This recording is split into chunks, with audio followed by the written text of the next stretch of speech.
चलो, हमने कल लास्ट टॉपिक क्या छोड़ा था, हम करंट डेंसिटी से स्टार्ट करने वाले थे। अब करंट डेंसिटी क्या होता है, डेफिनेशन ऑफ करंट डेंसिटी क्या है? When current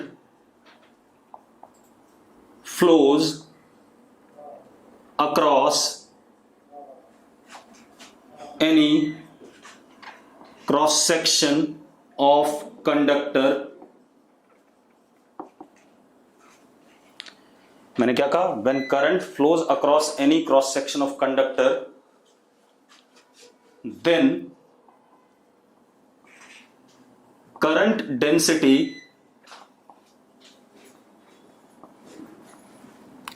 is defined as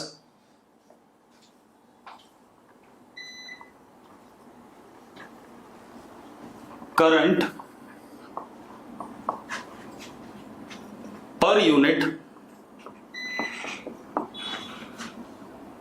area of cross section, current पर unit area of cross section. ठीक है, इतनी बात क्लियर है। तो करंट डेंसिटी को हम क्या डिफाइन करते हैं, करंट पर यूनिट एरिया। अभी बता रहा हूं कैसे, ये इसमें पूरी बात नहीं आ रही है ढंग से। तो करंट पर unit area is defined as what, current density. Current density को हम डिनोट करते हैं J से। It is vector quantity. अब ये पता चल जाएगा क्यों है vector. Vector quantity microscopic quantity. Microscopic मतलब पॉइंट की प्रॉपर्टी है, कंडक्टर के अंदर किसी भी पर्टिकुलर पॉइंट की प्रॉपर्टी है, that is called as what, current density. ठीक है, अब जरा देखते हैं भाई। अब आप मेरी बात ध्यान सुनो। अगर हमारे पास सपोज ये कंडक्टर है,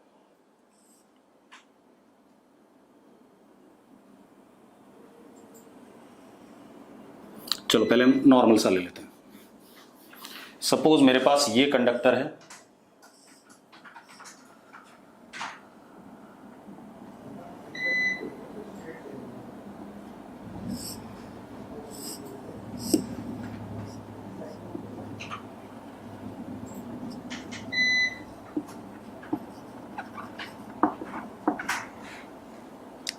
connected to battery, current I ऐसे। हर क्रॉस सेक्शन के अक्रॉस करंट क्या होगा, I होगा, ये हमें पता है। ठीक है, अब मेरी बात ध्यान से देखो। अगर मैंने क्रॉस सेक्शन ऐसा ले लिया बेटा,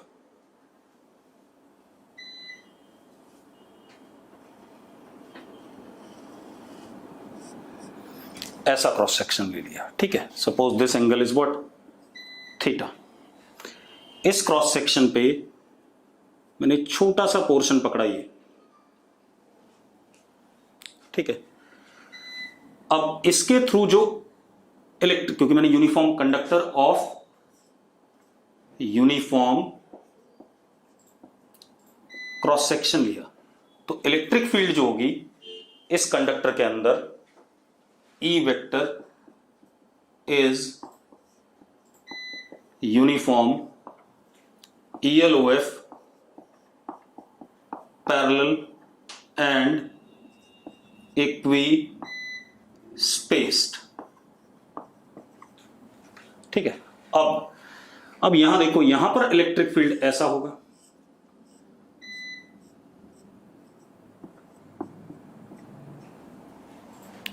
ठीक है। इस छोटे से हिस्से का एरिया वेक्टर ऐसा होगा,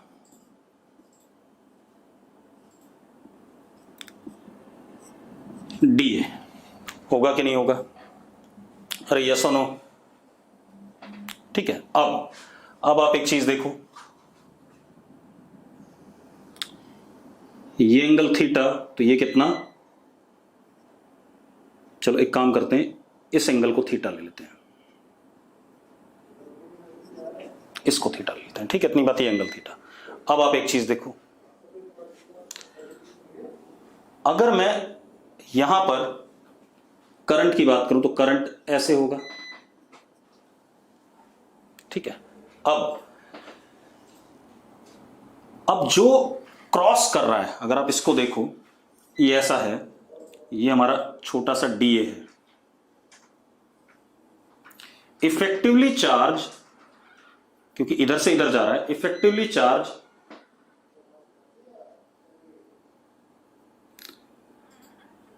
इस वाले एरिया वेक्टर के थ्रू पार कर रहा है कि नहीं कर रहा है, पहले बताओ मुझे। ये तो इसका मैग्नीट्यूड ए है, डीए है, ये एंगल थीटा, यस और नो? ठीक है भाई। अब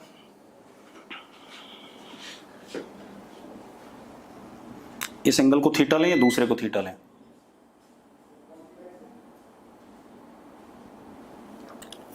चलो कोई बात नहीं, ये आ गया। अब जरा देखो, ये एरिया और ये एरिया, अगर प्रोजेक्शन देखें बेटा, ठीक है, इतनी बात, तो ये वाला जो एरिया आएगा that would be D A sine theta, और ये वाला जो आएगा ये आएगा D A cos theta, yes और नो? ठीक है, इतनी बात। अब या हम एक काम करें बेटा, हम एंगल थीटा ये वाला ले लें, ज्यादा बेटर रहेगा। ये वाला एंगल थीटा लेते हैं, ठीक है। तो ये एंगल थीटा हो गया, ये थीटा हो गया, तो this is D A cos theta and this is D A sine theta. अब एक बात बताओ, चार्ज क्योंकि ऐसे जा रहा है तो इफेक्टिवली इस क्रॉस सेक्शन के क्रॉस पार कर रहा है, और इसके तो क्या है, पैरेलल है, इसको तो क्रॉस ही नहीं कर रहा है। चॉइस आर्बिट्रेरी है हर्षित, चॉइस मेरी आर्बिट्रेरी है, मैं कहीं भी ले सकता हूं, उसकी कोई दिक्कत नहीं है, ठीक है, इतनी बात। अब क्या कहानी है, मेरी बात सुनो। मैंने क्या कहा आपसे कि दिस इज थीटा, ठीक है, इतनी बात, ये डी ए, ठीक। तो अब जरा देखो, अगर ये हमारा, चलो ये हमारा डी ए, चलो बड़ा मान लेते हैं, थोड़ा सा बड़ा बना देते हैं डी ए को, ताकि आपको क्लियर हो जाए। ये हमारा डी ए मैग्नीट्यूड में,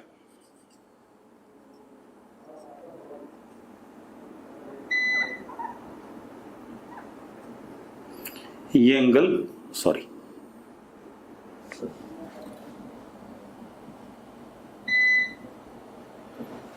अब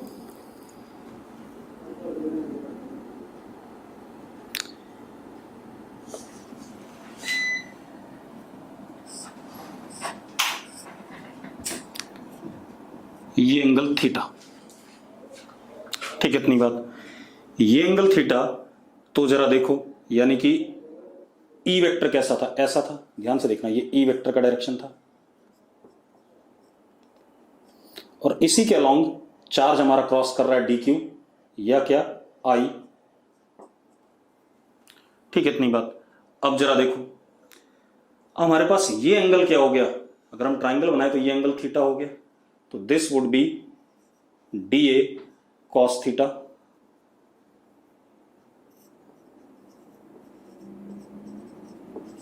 and this is what, D A sine theta. अगर डायग्राम क्लियर है तो यस लिख दो फटाफट जल्दी से।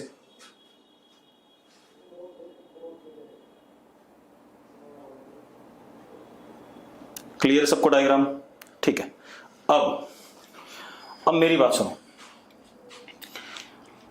अब हमने जो डेफिनेशन दी है दैट इज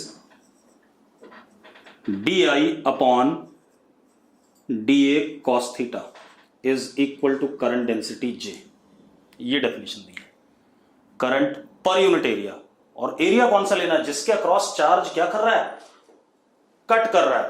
भाई डी ए साइन थीटा के तो पैरेलल है charge, D A sine theta के क्या है, पैरेलल, बिल्कुल उसको तो कट ही नहीं कर रहा। देखो अगर चार्ज इधर से आ रहा है डी क्यू, तो किसको पार कर रहा है, डी ए कॉस थीटा को, डी ए साइन थीटा के पैरेलल उसको कट ही नहीं कर रहा है। तो हमारे पास क्या है, करंट पर unit area of the cross section across which current is flowing, current पर unit area of the cross section across which current is flowing. तो D I upon D A cos theta हमारा क्या हो गया, current density जे हो गया। अब मजेदार बात देखो, तो अब यहां से क्या कंक्लूड करा हमने, D I is equal to J D A cos theta, हाँ या ना, D I is equal to J D A cos theta, yes और नो, यस और नो, ठीक है। अब जरा देखो, अब ये आ गया तो हम ये भी लिख सकते हैं D I is equal to J vector dot D A vector. This is equation of continuity.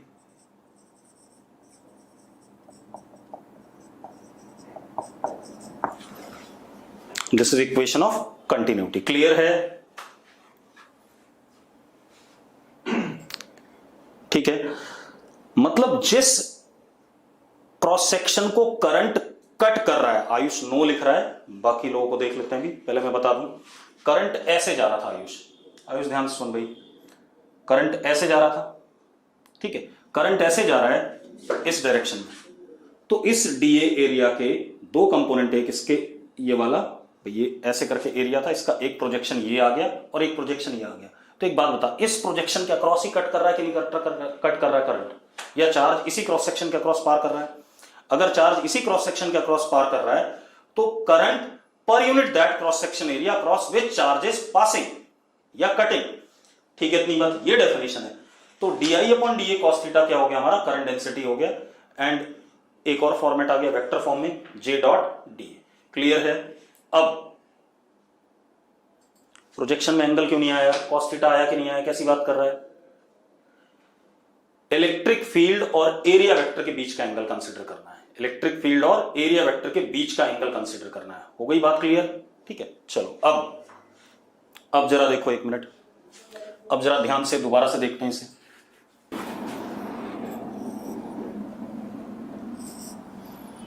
फिर से मैंने सेम लिया, दोबारा बता रहा हूं।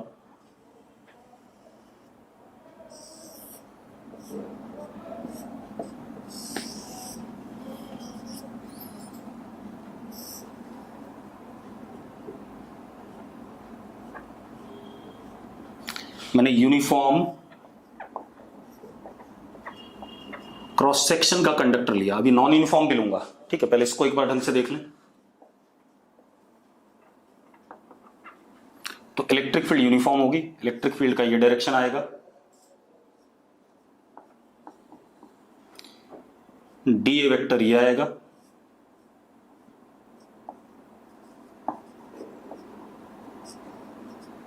ये एंगल थीटा। अब करंट तो ऐसे ही फ्लो कर रहा है, या डी क्यू इधर ही की तरफ ऐसे जा रहा होगा। तो अब डी आई, क्योंकि छोटा सा क्रॉस सेक्शन लिया तो करंट भी डी आई। अब D I upon D A cos theta is defined as current density, ये डेफिनेशन है। ठीक है, इतनी बात। तो क्या आ गया? D I is equal to J D A cos theta is what? Current across this cross section. D I क्या है? जो करंट इस क्रॉस सेक्शन के अक्रॉस फ्लो कर रहा है, छोटे से डीए के अक्रॉस। ठीक है, इतनी बात। डीए वेक्टर के अक्रॉस जो करंट क्रॉस कर रहा है that is D I and it is J D A cos theta. Clear है? इतनी बात। अब इसे अगर हम वेक्टर फॉर्म में लिख दें बेटा, D I will be equal to J dot D, ये आ गया अपने पास, J dot D A. Clear है सबको? ठीक है, बढ़िया। अब बढ़ते हैं आगे। देखो, इसके बाद अब अगर मेरे पास कुछ अलग कहानी हो, मेरे पास मान लो ऐसा कोई कंडक्टर है नॉन यूनिफॉर्म क्रॉस सेक्शन का,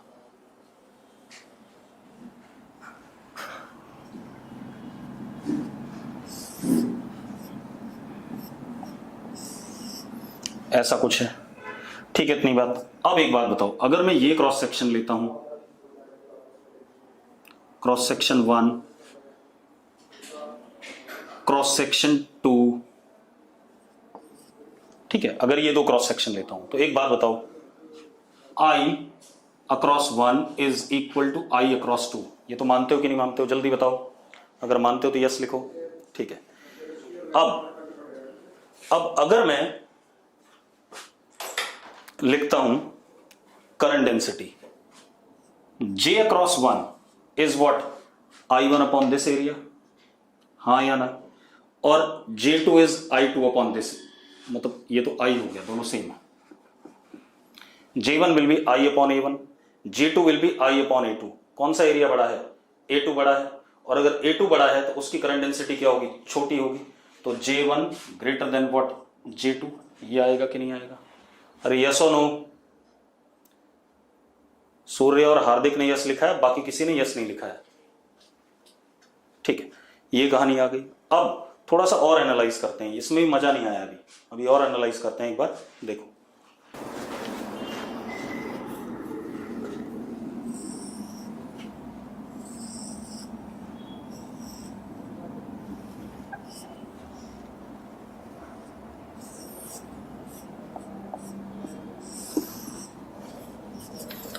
मैंने एक कंडक्टर ले लिया जो हर तरीके से नॉन यूनिफॉर्म है। दिख रहा है सबको? ठीक है भाई, चलो अब देखो भाई, अब ध्यान दो, ये बिल्कुल ही नॉन यूनिफॉर्म है, तो इसके अंदर E vector will be non uniform, therefore ELOF is also curved या is also non-uniform, ऐसा लिख दें।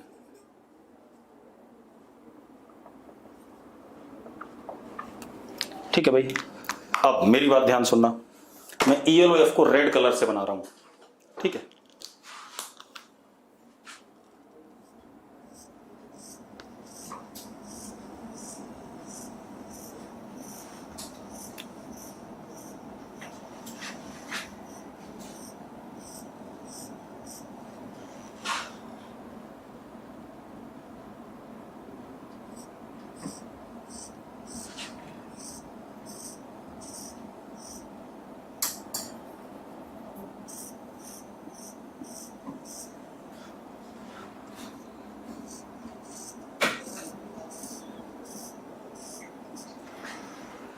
अब देखो, आप जो मैंने ELOF बनाया, जहां पर कंडक्टर की विड्थ ज्यादा थी वहां पर ELOF लेस डेंस है, और जहां पर कंडक्टर की विड्थ कम थी वहां पर ELOF ज्यादा डेंस है। यस और नो?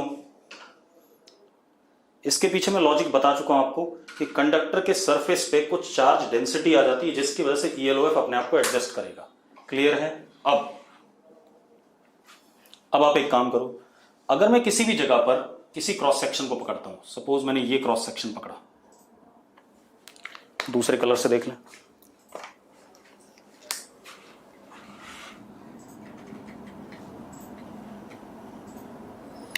इस जगह पर देखूं तो इसी क्रॉस सेक्शन पे, eight a given cross section, यहां पर इलेक्ट्रिक फील्ड E1, यहां पे E2 और यहां पे E3। हाँ या ना? अरे यस और नो? तो मैं क्या लिखूंगा? एट गिवन क्रॉस सेक्शन, चलो पहले ऐसे लिखते हैं, E may be different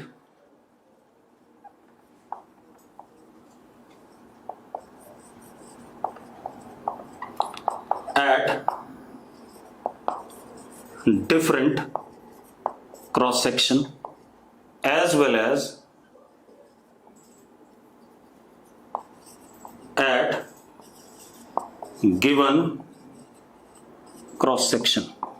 E अलग अलग क्रॉस सेक्शन पे भी डिफरेंट हो सकता है और गिवन क्रॉस सेक्शन पे भी डिफरेंट है। ये बात क्लियर है? तो यस लिख दो फटाफट। गौरव अरोड़ा ने यस लिखा है, बाकी कोई? अब क्या कहानी है, देखो भाई, मैंने क्या कहा, एक गिवन क्रॉस सेक्शन पे देखो E वेक्टर का डायरेक्शन अलग अलग आ रहा है कि नहीं आ रहा है। किसी बच्चे ने मुझसे पूछा कि गिवन क्रॉस सेक्शन पे कैसे अलग है, तो जरा देखो, E3 वेक्टर उधर की तरफ है, E1 वेक्टर इधर की तरफ है, तो डायरेक्शन ही अलग अलग है। ठीक है, मैग्नीट्यूड भी अलग अलग होगा बेटा, क्योंकि electric lines of force non uniform है, कर्व पाथ है, कुछ भी टेढ़ा मेढ़ा पाथ है, तो इस वजह से इलेक्ट्रिक फील्ड क्या आ रही है? नॉन यूनिफॉर्म आ गई। ठीक है, अब क्या कहानी है? सेम वे VD, क्योंकि हमने पढ़ा है VD के साथ भी यही कहानी है, क्योंकि VD इज, अगर इलेक्ट्रॉन की बात करें, -E tau mean E vector upon M. तो वीडी भी at a given cross section अलग अलग हो सकता है और डिफरेंट क्रॉस सेक्शन पे भी डिफरेंट हो सकता है। ठीक है, इतनी बात। कोई दिक्कत है इसमें? कोई दिक्कत है? यस और नो? अगर प्रॉब्लम है, क्लियर है सबको? ठीक है, चलो अब, लेकिन अब एक चीज देखो, but I and DQ across each cross section is same. I and DQ across each cross section is same. ठीक है, अब थोड़ा सा बात करते हैं। ठीक है, अब जरा देखो भाई, मैंने ये क्रॉस सेक्शन पकड़ा,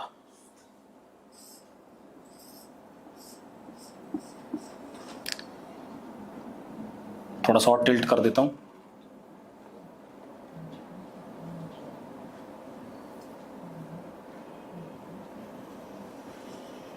सपोज मैंने ये क्रॉस सेक्शन पकड़ा,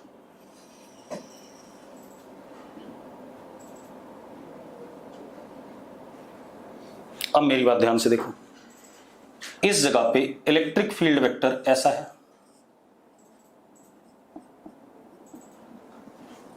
ठीक है, और ये छोटा सा हिस्सा पकड़ा था मैंने इसके ऊपर, डीए वेक्टर ऐसा है, angle between them is theta. अब मेरी बात ध्यान से देखना, जो करंट होगा वो, या डीक्यू जो होगा, पॉजिटिव चार्ज है तो इलेक्ट्रिक फील्ड की डायरेक्शन में, नेगेटिव है तो इलेक्ट्रिक फील्ड के अपोजिट, वीडी से। यस और नो? अगर हम पॉजिटिव चार्ज के हिसाब से मैकेनिज्म पढ़ रहे हैं, हालांकि कंडक्टर है तो नेगेटिव के हिसाब से ही पढ़ना चाहिए। अरे क्लियर है कि नहीं? अरे यस और नो? ठीक है, तो वीडी ऐसा होगा, एंटी पैरेलल टू ई, और इसी डायरेक्शन में माइनस डी क्यू होगा।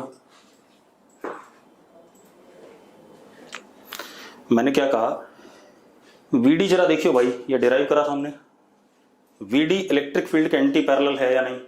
हर्षित, हर्षित,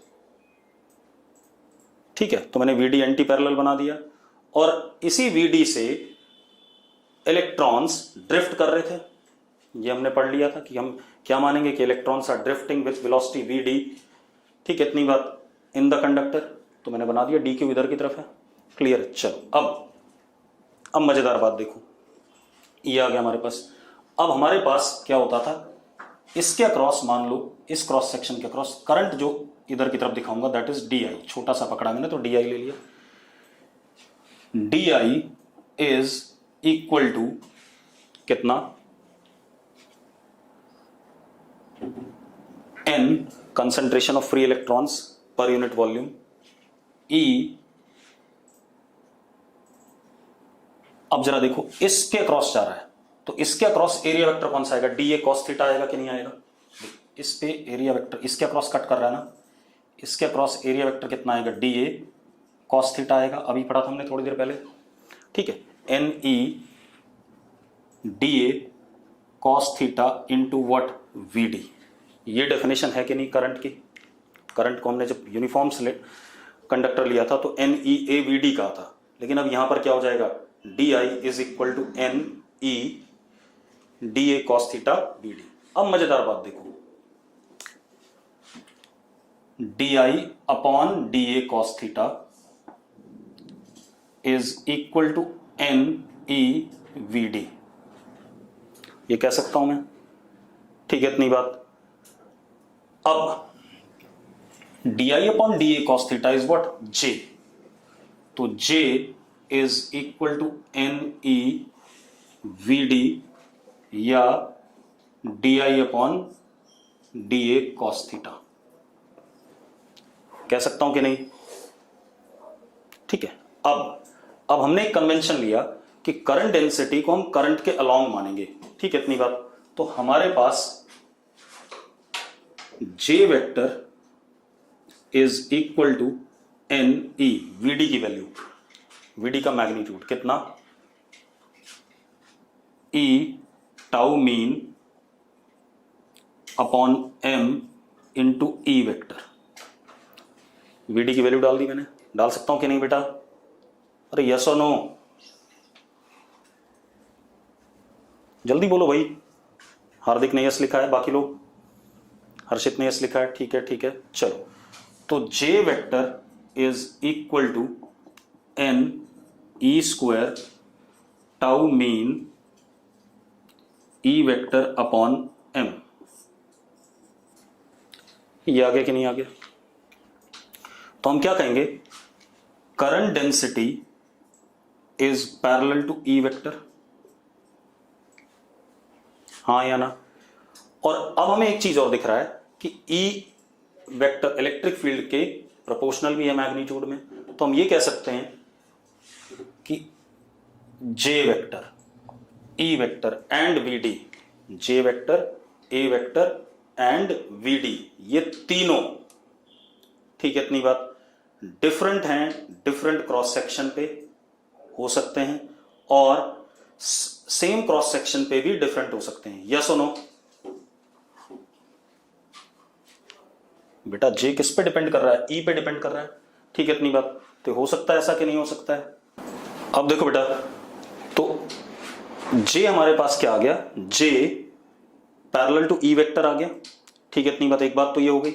और जे अगर पैरेलल टू ई वेक्टर आया तो जरा देखो इसी क्रॉस सेक्शन पे जे की वैल्यू पर्टिकुलर क्रॉस सेक्शन पे अलग अलग आ रही है कि नहीं आ रही है? अरे आ रही है कि नहीं आ रही है? यस और नो? ठीक है, तो एक क्रॉस सेक्शन पे भी जे अलग अलग हो सकता है और डिफरेंट क्रॉस सेक्शन पे तो अलग हो ही सकता है, क्योंकि एरिया का मैग्नीट्यूड अलग अलग हो सकता है, ठीक है, इतनी बात हो गई। अब मजेदार बात क्या है, ये कहानी हो गई। चलो अब आगे बढ़ते हैं। देखो भाई, मैंने आपको घुमाया नहीं, मैंने इसीलिए टेढ़ा मेढ़ा कंडक्टर लेकर के प्रूव कराया, ठीक है, इतनी बात। बुक्स में क्या करते हो, यूनिफॉर्म क्रॉस सेक्शन के कंडक्टर के साथ प्रूफ दे देते हैं, लेकिन उससे फिर सारी बात क्लियर नहीं होती है, ठीक है। अब जरा देखो, अब क्या कहानी है, जे हमारे पास आया N E square tau mean E vector upon M, ये आ गया, ठीक है, इतनी बात। अब मजेदार बात देखो, यहां पर हमें क्या दिख रहा है, n is fixed for given conductor। अगर कंडक्टर गिवन है तो कंसंट्रेशन फ्री इलेक्ट्रॉन की फिक्स होगी। एल्युमिनियम में तो कुछ अलग होगी, कॉपर है तो कुछ अलग होगी, लेकिन हमें कंडक्टर तो बता दिया जाएगा। तो n हमें पता है, E और m पता है, charge of electron, mass of electron, ये चीजें पता है। अब J डिपेंड्स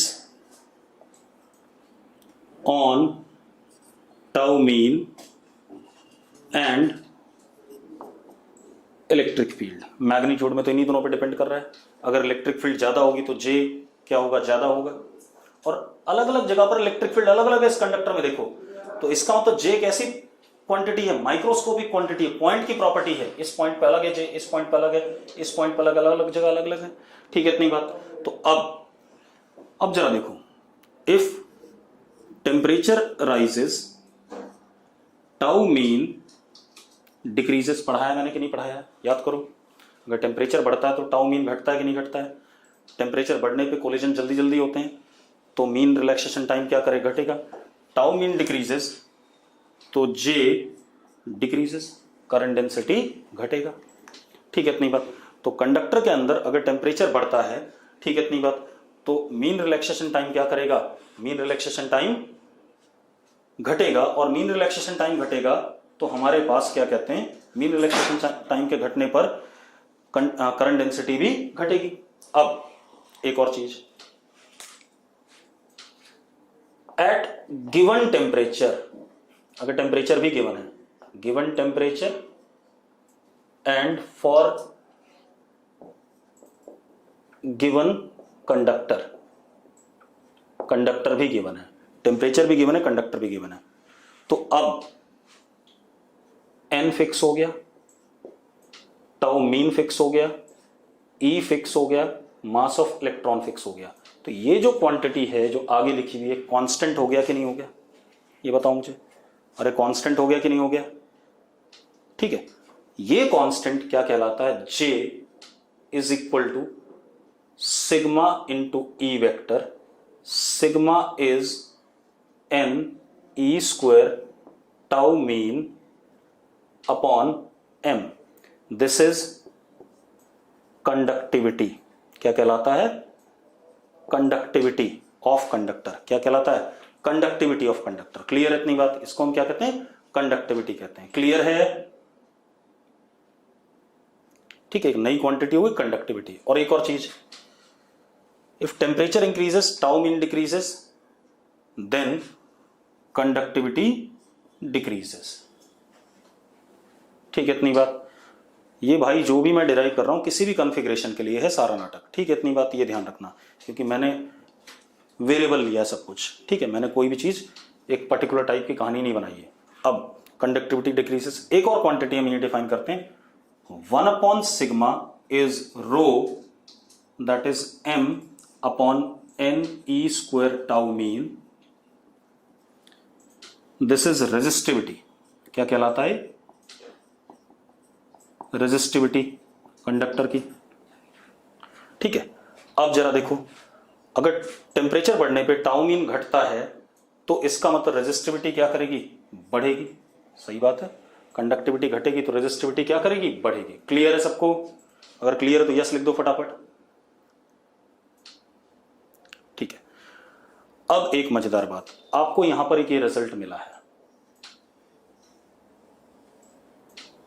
ठीक है, ये जो रिजल्ट मिला है इसको हम कहते हैं वेक्टर और microscopic form of Ohm's law. Vector और microscopic form of Ohm's law. ठीक है भाई, current density vector is equal to sigma times E vector. ठीक है इतनी बात? कोई दिक्कत है इसमें? सबको क्लियर है? कहानी बन गई हर्षित के अलावा बाकी लोग भाई? ठीक है, चलो अब आते हैं हम scalar form of Ohm's law पे आते हैं। यहां तो हमारे पास vector form of Ohm's law आ गया, अब scalar form of Ohm's law जो आपने पढ़ा हुआ है, ठीक है, उसको देखते हैं। अब देखो भाई, मैं scalar form of Ohm's law भी यहीं ला रहा हूं नॉन यूनिफॉर्म क्रॉस सेक्शन वाले कंडक्टर में। हमने पढ़ा J is equal to sigma into E, या J is equal to 1 upon rho into E. कोई दिक्कत है भाई इसमें? अरे यार, मैंने कहा था inverse of conductivity is defined as what? Resistivity. अरे यस और नो? ठीक है, अब मेरी बात ध्यान सुनो। अगर मैं यहां पर देखूं, चलो मैं थोड़ा सा कंडक्टर डायग्राम थोड़ा सा दोबारा बना लूं क्योंकि बहुत सारी भीड़ हो गई यहां।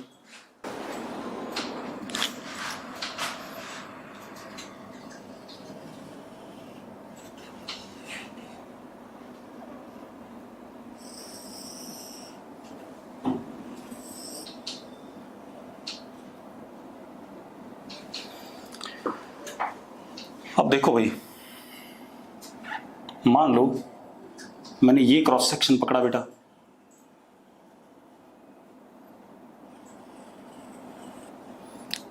इलेक्ट्रिक फील्ड यहां पर ऐसे है, मान लेते हैं लाइंस ऑफ फोर्स ऐसे थे, उसका टेंजेंट ये रहा, ये हमारा छोटा सा डीए हो गया, ये डीए वेक्टर,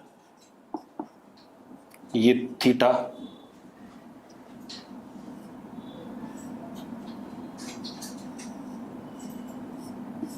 ये हमारे पास वी डी वेक्टर, और इधर की तरफ माइनस डी क्यू, और इधर की तरफ ये डी आई। अब जरा देखो बेटा, अगर मैं इसको स्केलर फॉर्म में लाऊं तो J can be written as D I upon D A cos theta is equal to 1 upon rho. अब आप एक काम करो, ध्यान से देखो,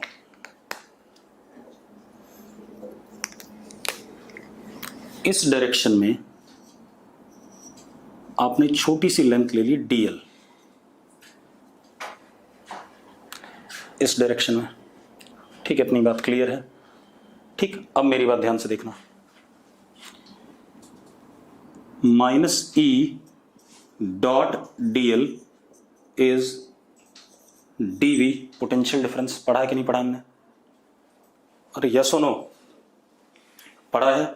ठीक है, चलो तो अब जरा देखो एक minute, potential difference DE, this is potential difference, D से डिनोट कर रहे हैं, E इंटू DL हो जाएगा कि नहीं हो जाएगा, पहले बताओ मुझे। अरे एंगल जीरो है इनके बीच में, तो मैग्नीट्यूड में DV कितना होगा, E इंटू DL होगा कि नहीं होगा। ठीक है, तो ये कितना आ गया, E था यहां पर, E को किसके बराबर लिखा मैंने, E को लिखा DE बाई DL, लिख सकते हैं कि नहीं, बताओ जरा मुझे। अरे यस और नो, जल्दी बोलो भाई, लिख सकते हैं। चलो तो अब जरा देखो भाई, electric field is equal to potential difference for small elemental length dl per unit dl। अब जरा देखो यहां से क्या आ गया, DE potential difference upon current DI is equal to rho DL upon DA cos theta.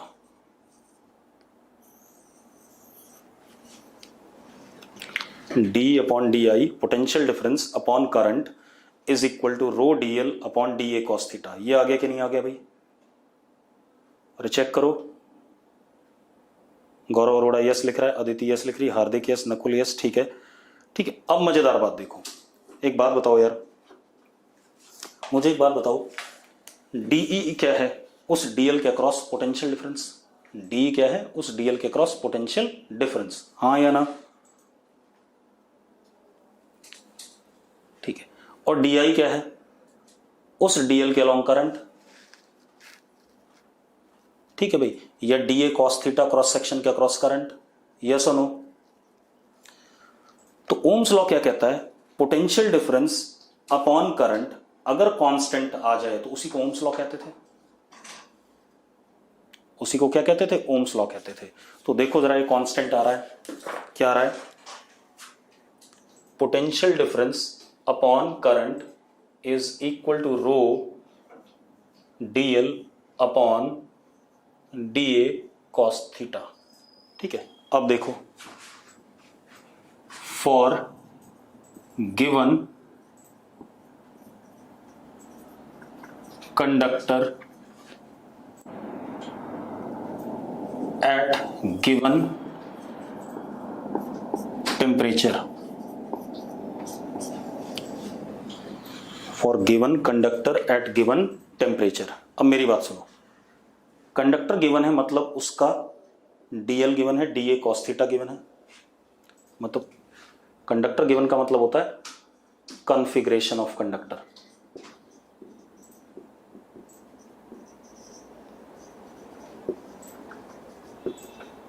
हमें क्या गिवन है, कॉन्फ़िगरेशन ऑफ कंडक्टर, मतलब उसकी लेंथ, उसका एरिया ऑफ क्रॉस सेक्शन और इलेक्ट्रिक फील्ड या बैटरी उसके क्रॉस पोटेंशियल डिफरेंस कैसे लगा हुआ है, ये हमें पता है। तो कॉन्फ़िगरेशन ऑफ कंडक्टर गिवन है, DL upon DA cos theta पता है, और टेम्परेचर पता है, तो हमें रो भी पता है। क्लियर इतनी बात? तो right hand side this becomes what, some constant DR,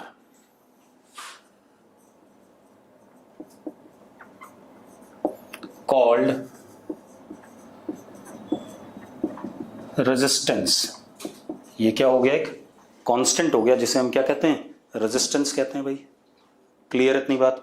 तो आगे अपने potential difference upon current is equal to constant, that is resistance. ये हमारा ओम्स लॉ आ गया। कौन सा फॉर्म आ गया, scalar form of Ohm's law, scalar और मैक्रोस्कोपिक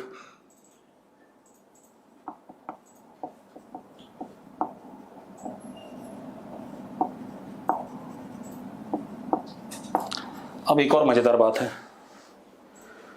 रेजिस्टिविटी बेटा कंडक्टिविटी का इनवर्स होता है, ठीक है। मतलब अगर कंडक्टिविटी हमने सिग्मा डिफाइन करी तो उसी का 1/r, कंडक्टिविटी क्या था कि किस रेट से करंट को फ्लो कराएगा, और अगर उसी को हम इनवर्स कर लें तो अपोजिट हो जाएगा, उसी को हमने नाम दे दिया रेजिस्टिविटी, ठीक है। अब मजेदार बात देखो, dr आ गया इस छोटे से पोर्शन का रेजिस्टेंस,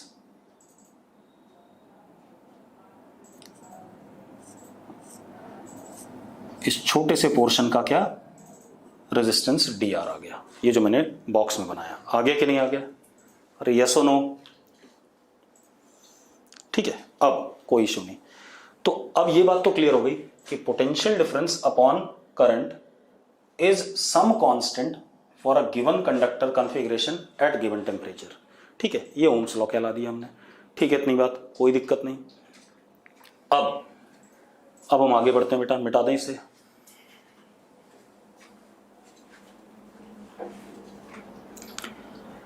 अब एक चीज और, इसका मतलब resistance of conductor depends on nature and temperature of conductor, क्योंकि जो रेजिस्टिविटी होती है वो कंडक्टर कौन सा है उस पर डिपेंड करती है और टेम्परेचर पे डिपेंड करती है।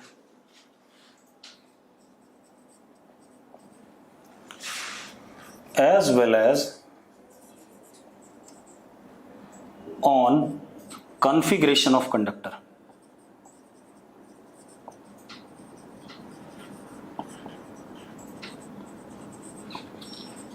As well as on configuration of conductor. इतनी चीजों पर हमारे पास क्या डिपेंड करता है बेटा? कंडक्टर का रेजिस्टेंस। क्लियर है? कोई दिक्कत है इसमें? अगर सबको क्लियर तो यस लिखो फटाफट। आयुष को नहीं क्लियर है। आयुष क्या चीज क्लियर नहीं है, जल्दी बता। आयुष अगर क्लियर है तो क्लियर लिख, नहीं क्लियर है तो अच्छा क्लियर है। चलो अब देखो भाई, अब एक सवाल कर लेते हैं तो आपको शायद ज्यादा क्लियर हो जाए। हमारे पास एक कंडक्टर है जो कि क्यूबॉइड शेप का है। क्यूबॉइड मतलब बना देता हूं,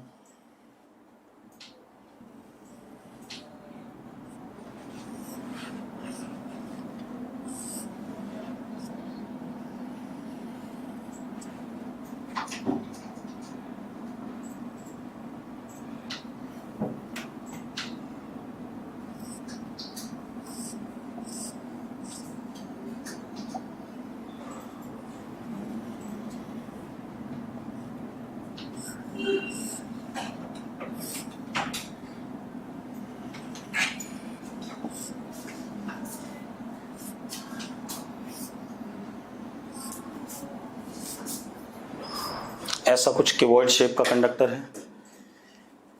ये लेंथ 8 मीटर, ये 4 मीटर और ये 1 मीटर।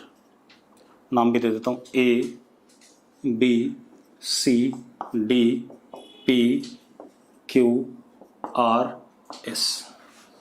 अब हमने क्या करा, कंडक्टर है ऑफ क्यूबॉइड शेप, ठीक है। हमने क्या करा, एक बार बैटरी लगाई,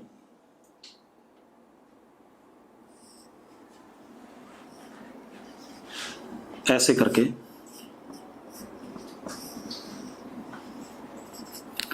अक्रॉस विच फेस, ये वाला फेस देखो, P R A D and C Q S B. इस वाले फेस के अक्रॉस बैटरी लगाई और इस वाले के अक्रॉस लोअर टर्मिनल, इसके अक्रॉस हायर टर्मिनल।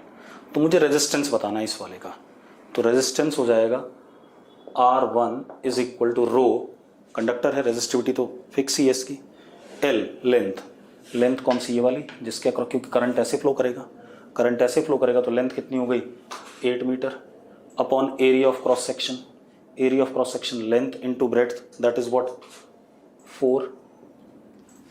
हाँ या ना? अरे यस और नो? जरा देखो किस पे डिपेंड कर रहा है, लेंथ पे डिपेंड कर रहा है और एरिया ऑफ क्रॉस सेक्शन मतलब कॉन्फ़िगरेशन पे डिपेंड कर रहा है, रेजिस्टेंस, और रो पे डिपेंड कर रहा है। Rho means what, nature and temperature. तो हमने नेचर और टेम्परेचर फिक्स कर दिया। अब मैंने क्या करा, दूसरे मार्कर से लगा रहा हूँ, मेरी बात ध्यान सुनना। अब मैंने बैटरी लगाई इसके अक्रॉस और इसके अक्रॉस, ऐसे लगा दी। अब जरा देखो कौन सा क्या हो गया, PQCD एंड नीचे ARSB।